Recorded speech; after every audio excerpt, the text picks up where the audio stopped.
Hello everyone, welcome to a special Wave Eve edition of In the Box Seat. Once again joined by Ella, season's greetings. Good to be here, back from a great little holiday away. Yes, and we're looking forward to Saturday. Special guest joining us, Lloyd Kennewell, who has one of the leading chances of the Magic Millions next week. Thanks for coming along, Lloyd. Thanks, Mitch. Ella, good to join you. Thank you. Wolfgang, he's a very progressive colt. He got the job done in the McLaughlin Stakes last week in Brisbane. And he's now a $15 chance in the Magic Millions. Just tell us a little bit about him. Yeah, look, he's a really nice colt. He's progressive, and we're really happy with where he's at this stage, especially sort of just over a week out from the race, which is critical because a lot of 2-year-olds have fallen by the wayside and numbers are obviously shortening up. But he's done everything right. Post-race, pre-race, still a little bit of a lad. A few manners to work on still, but he's a good quality colt. We just got to work on a few things still that we've got up our sleeve to try and get the absolute best out of him, because I think he's probably only giving us probably about 85% at the moment. But if we can get his Mitchell manners right for next Saturday, we'll be right. I like that. You've got a good advantage over a lot of others that you've been here for a good section of time now.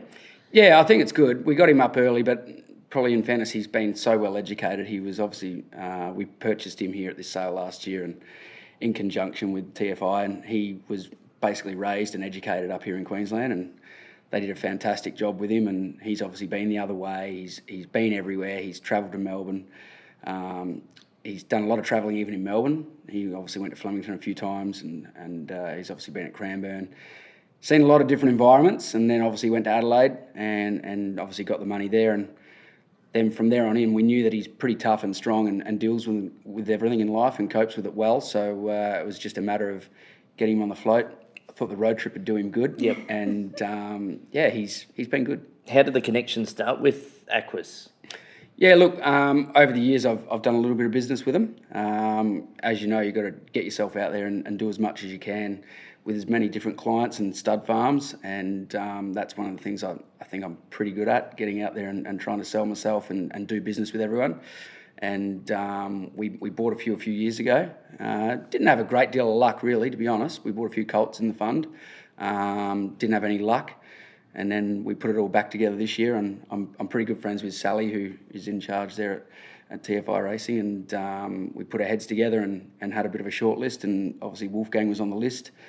A couple of other nice colts that we've got on the list together as well that look like they're pretty smart at home, that probably are right there with Wolfgang. So we're happy to see them pop out in the sheds shortly as well. They got a nice filly with you as well that raced at Ballarat? Yeah, we've got a couple of fillies. We've got one called Broken Promises. She had one run in the Ballarat Magic Millions the same day that Wolfgang won in Adelaide. Yep. She's nice and progressive. It probably just all come about a little bit quick for her in that day. Yep. She won her trial before that, so she's okay. And they got a really nice colt called Plea who jumped out yesterday at Cranbourne. He had one jump out pre-Christmas and looked smart.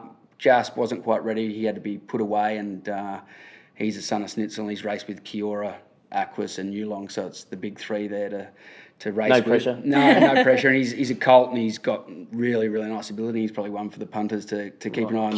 Plea, write that name down straight away. So, you're looking ahead to next week, and it's just sort of ticking him over now for the race? Yeah, absolutely. Mentally, we just want to recharge the batteries and refresh him. So he went back to the farm where he obviously knows it all too well. Yep. And they love him out there, so it's good. He's not the lad that you think he is out there. We actually visited Aquis earlier in the month, and they claimed Wolfgang, so they told us early in the prep, and here we are now watching ahead to next weekend, which is exciting. It's good to actually get to the grand final. We're still a week away, so I don't want to go the early crow and mock him, but we're pretty much there. And he's had a really good week at the farm.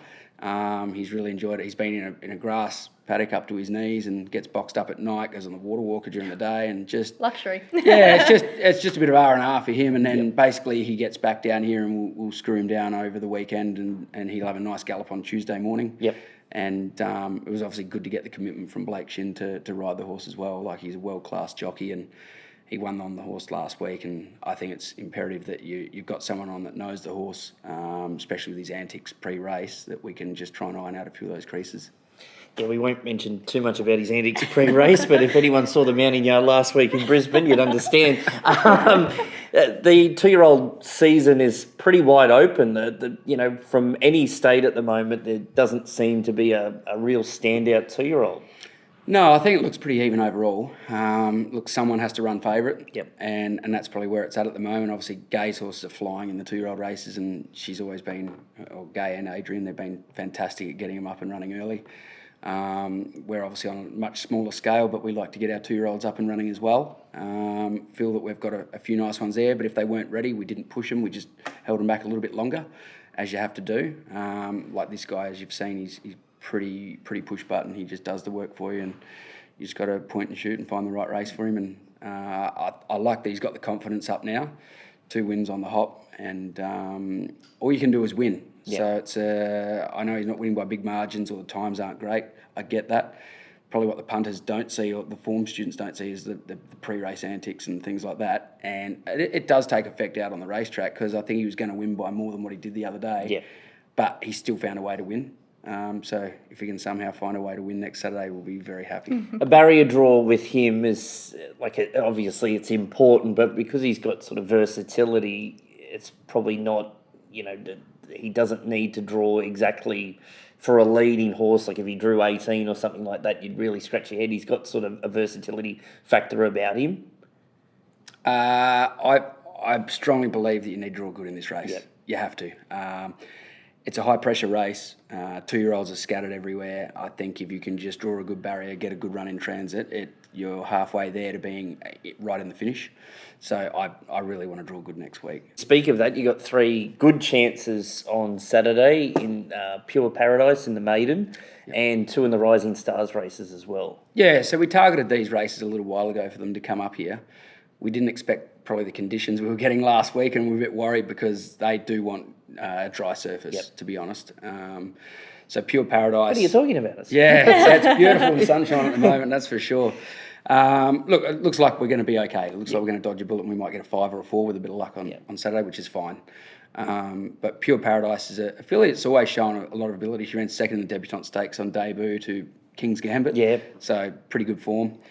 She then ran second in Ballarat Magic Millions, pulled up with an injury, went to the paddock, come back. Just probably took a little bit of time to find her way, and we thought she was right to go at Bendigo in a maiden, and it ended up being a super strong maiden. The horse that won was a very good horse, and she gapped the rest.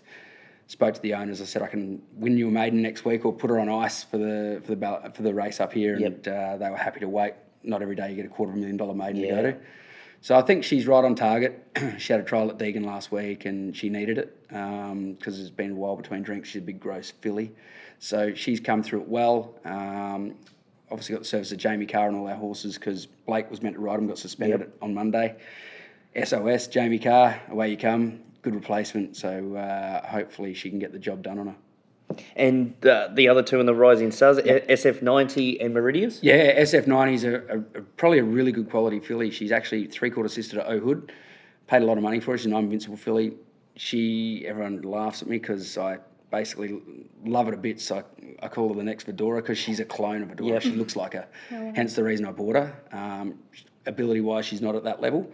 But she is probably a stakes class filly in the making, and she's taken that time to get to 4 that she's actually very similar mould, that she's still getting better.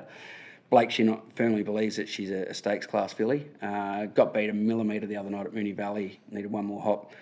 I would think she's very well suited in this race. Drawn 1, should get a really good run in transit. And I think these races are very competitive, but she should be really hard to beat.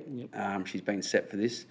And Meridius, he is a horse we've always had a lot of time for. He got beat a length and a half in a Caulfield Guineas, 2.5 lengths in a Coolmore. Still had his 2 things between his legs. He got gelded. We just felt like the following prep he just lost his way. Yep. He won at Flemington, then he was disinterested, got gelded, ultimate sacrifice for him. And he actually came back really well as a gelding in this prep. First 2 runs were brilliant. Raced on a track where I should have scratched him at Ballarat when it was torrential. He was in race 10. Yep. The track was a heavy 300 and he didn't like it at all. Yep. So just forget he went round there. He tried up fine the other day at Deagon. I would think he'll run well. He's going to need an absolute marvel ride from Jamie, which he can get. Yep. So, and look, this track, the way it looks now, just having a look at it, Yep. hopefully could play a little bit different just with the camber on the turns, give those horses a chance coming from behind. So she's just going to have to weave some magic. But certainly not hopeless from the draw. I wouldn't have thought. I actually think, look, at the end of the day, it's a number. Jamie's just going to have to do her best. Jamie's job now. Yeah, that's it may play in her favour that he just goes back and she rides him for luck, and he can be strong late. Yeah. Well, looking forward to Saturday. Ella, what's happening? Lots is happening. So there's only a few tickets still available left. Clicko in the Sun, which is the only package still available. Otherwise, if you've got general admission, the $15 early bird special is still on sale. So get those quick. There's so much going on track. It's one to get to. We'll have the Tab lobby here where you can win a bunch of prizes and your chance to go up in the Tab penthouse, which will be a viewing deck from, I don't know the meterage, but very high up. You'll have the best views on track of the race. Charity partner Gold Coast Hospital Foundation. If you want to support them, you can grab your 50/50 tickets now online. We will have the pony racing series here, which we're very excited about. The initiative is very excited, is coming to us this weekend. We will have race 1, the small pony category at 12:05, and race 2, the large pony category at 12:55. So we're very excited to see those young riders. It's very exciting. Obviously, it happened at Eagle Farm earlier in the carnival. So yeah, we're very excited to bring it here. I think it's the 4th race in the series. They started in Melbourne and then went to Perth. It's great to see, isn't it? The little tackers get out there, and there's some really good styles about them, and they take it quite seriously, the kids. I think it's great. It's about time we got something like that back in. I think it's great. You've got to get the next generation going, and even my little fella, he watches it and he's like, he wants to ride the couch. So it's very good. We'll be seeing him next year on the pony races. And then... good little pipe opener for the caller too. Just get his eye in. Get some practice. 12 o'clock. Practice before we hit race 1, hey? And then obviously I can't go over without mentioning next week, Calcutta on Thursday the 11th of Jan. And of course, Magic Millions, as we've spoken about, will be Saturday the 13th. So grab your tickets for all of those. It's going to be a very exciting 2 weeks. There's a bit on. It's a bit on. Only a few things for me to remember, hence my long notes here. But we're very excited. It's going to be a mammoth 2-week carnival. Now, I noticed your tip is Pure Paradise. Well, I had to tip something of Lloyd's. Obviously, we've got the man here himself. So I've gone race 4, number 12, Pure Paradise, because he's sitting right next to us, and I There's couldn't... the kiss of death we needed. I couldn't tip anyone else. They do like to say that I'm a bit of a bad omen here on the show. If I tip the horse, it tends to lose. But I've been on a winning streak, so let's keep it going. Maybe we're turning it around. She has a classic horse called No More Red. Obviously, you could understand why. And it hadn't won a race until she tipped it. Oh, no, you jumped off and then it won. I jumped off and then it won. So hey, but we've turned it around since. So don't worry, Lloyd. I think me tipping the horse is going to be the foot you need. Very good. The maiden, Niconium. I've been given a good push about it in the 1400 metre maiden. Damien Thornton, Annabelle Neesham, and the census is it's ready to win that race on Saturday. So it's a pretty even sort of a maiden, that 1400, but that's my selection, Niconium. Nice. Ryan Roberts will be shouting if it wins. It's one of Lizzie's, I think. There we go. Yeah, so I won't be paying for a drink Saturday night. And if you win, we'll just... I won't be paying for a drink either. Thanks for coming along, Lloyd. Best of luck over the next 2 weeks. Also, good luck with the sales. Obviously, it's a busy time for you, so thanks so much for your time this morning. Good luck with everything. Thanks for having me, guys.